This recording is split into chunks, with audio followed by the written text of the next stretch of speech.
Hi, so it's been a while since I've posted anything on my blog or on my YouTube. I'm sorry about that.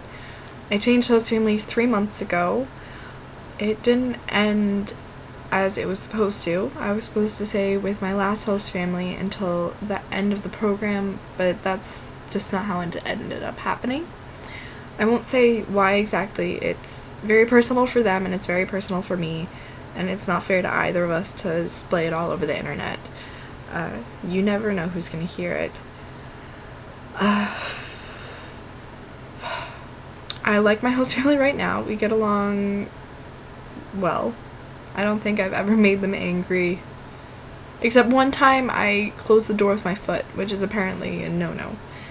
That's the only time. It's been 3 months with them. I think I said that. They're rugby fanatics, so despite me not being somebody who watches sports, I can understand more or less the rules of rugby now. It looks a lot like football, but I don't really know the rules of football too well either. So I'm not really sure. But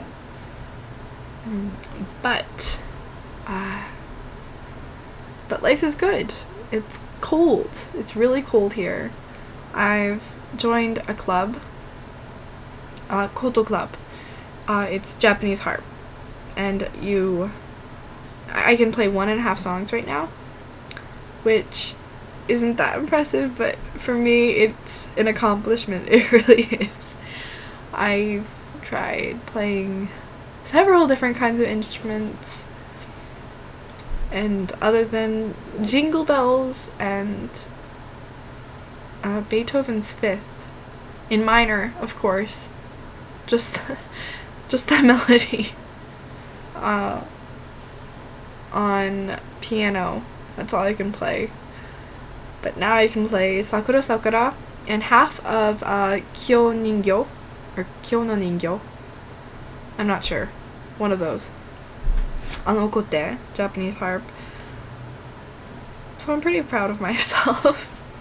A basic explanation, it's you don't really play barehanded on okoto. You have these things that I don't have them with me. Maybe I'll post a video of one of the girls from the club playing something, but because I'm sure you wouldn't want to hear me play it. They have these. It's like how do I explain this?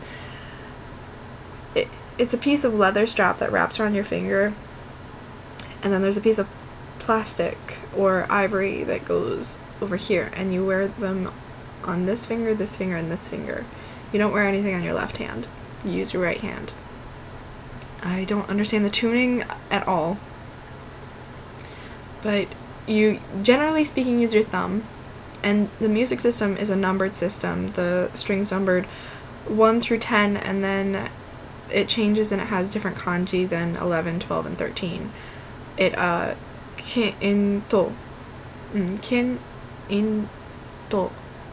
probably. Don't quote me on that. And that's how you read it, and occasionally it changes. Occasionally you use this finger, and occasionally you play without them, but that's basic explanation. It makes it a lot easier to read, though, being a number system. I'm not sure what I should talk about, so let's talk about the trains. Everybody knows about Japanese trains and how crowded they are. But I ride 3 trains a day. Well, if you count coming home, I technically ride 6 trains a day. Wait. Yeah, 6 trains a day and a bus, and I get a ride from my host mother to and from the train station in my town. It takes about an hour and 40 minutes to get from my house to the school. 20 minutes of that is bus. I ride with 2 trains. There's in Kansai there's 3 main train railroads? Train companies? You get the idea. Hankyu, Hanshin, and JR. JR is in Kanto as well. It's probably the biggest in Japan. Maybe. But I ride Hankyu and JR. And Hankyu's not too bad. It's slower than JR is, so not as many people ride it. But JR during rush hour is really crowded. If you look up videos of trains in Japan on YouTube, you can find videos in Tokyo during rush hour where the conductors have to push people into the trains like sardines. They're really pushing. And I haven't had to ride a train that's so bad. I don't live in Tokyo. It's not that crowded here. But there are times in the morning hours when you're going from a residential area, like the area I live in, to a city where everybody works or goes to school, where you end up in trains where you can't move your arms and you feel like you're eating somebody's shoulder. And as a result, and I don't even know how far back this goes, this isn't a recent event, there's Chikan. Chikan is where people are molested on the trains, and it's not, when I say molest, I mean inappropriate touching, butt, chest, anywhere really. Of course it's illegal, of course, and there are women's cars these days for only women, and I've seen young boys ride it, and I've seen men ride it, but that doesn't mean that you should do it. I've seen men ride it when it's not crowded. But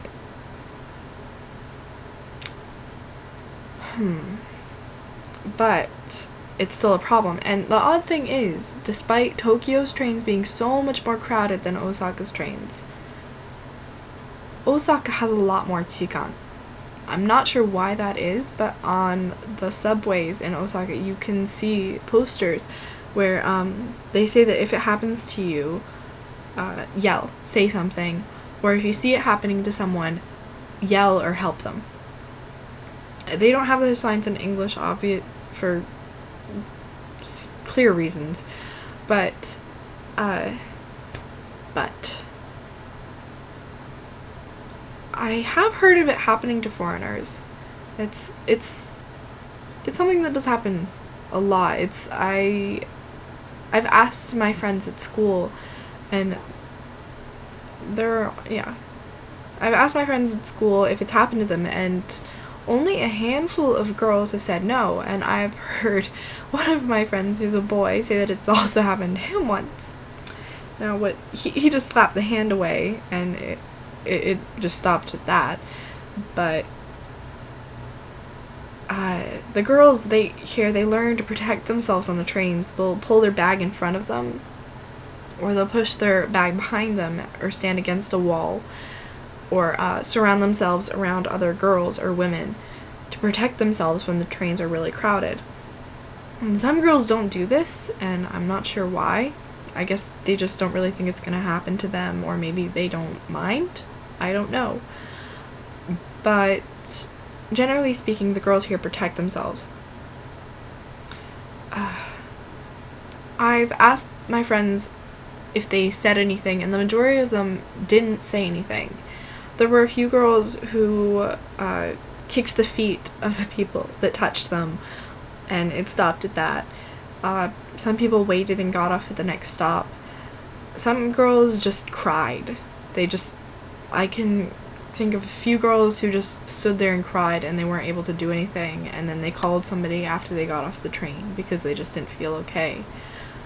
I don't know why they don't say anything, but I think maybe they just freeze up. They don't know what to say, they don't know what to do, and that's the way it is. It's a problem in Japan, and I think that maybe one day it'll be solved, but it's been around for a while. I've asked my host grandmother here about it, and she says that it's been around for a pretty long time. Maybe ever since people started using trains as a common form of transportation. And another part of it is that the men who do it, I've heard, will make it look like an accident. They'll brush up with their hands. They won't touch directly, but they'll brush up against a woman's chest or her butt in a way that looks like an accident. So, because the trains are sometimes so crowded that you can't tell if a person is touching you because they want to touch you or because they just have no room. They don't have anywhere to move. It really is that crowded, and sometimes you get stuck in really awkward situations. But you learn to get over it.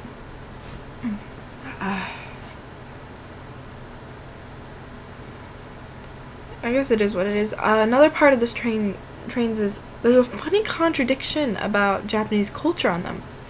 There's an area for people to sit who are disabled, injured, pregnant, or elderly. There's designated seats in every car about for them to sit, and most of the time people won't really care. They'll sit there anyways, even if they don't really need it. Sometimes they'll sit there even if other seats are open, and a lot of the times people will fall asleep. Now, in reality, you're not supposed to sleep on the trains. It's a no-no, but everybody does it. Everybody uses their cell phones, despite that being a no-no. People eat on the trains, not a lot. That's a no-no too. Reading newspapers or books, you're not supposed to do that either. If you open it up big, it makes the people around you feel crowded, and it takes up more room in the seats. So when it comes to everyday life, Japanese people value manners and respect very much, and then it changes on the train. People will say sorry if they bump into one another, unless it's really crowded. That's normal, but I've seen plenty of times a little old woman carrying a cane, and she's all hunched over, and I want to give her a seat, except I'm standing too. And she walks out of this designated area that's filled with businessmen who could be standing, or kids around my age in school uniform, and they won't get up. Sometimes even if they're not sleeping, they just won't get up. And I've seen times where they're just sitting there playing on their cell phone, and this little old woman is just holding on to one of the railings for her life. I don't understand it. It's a contradiction, I guess. I guess that's it. I'll try to post something soon. Maybe. Forgive me if I don't. Bye.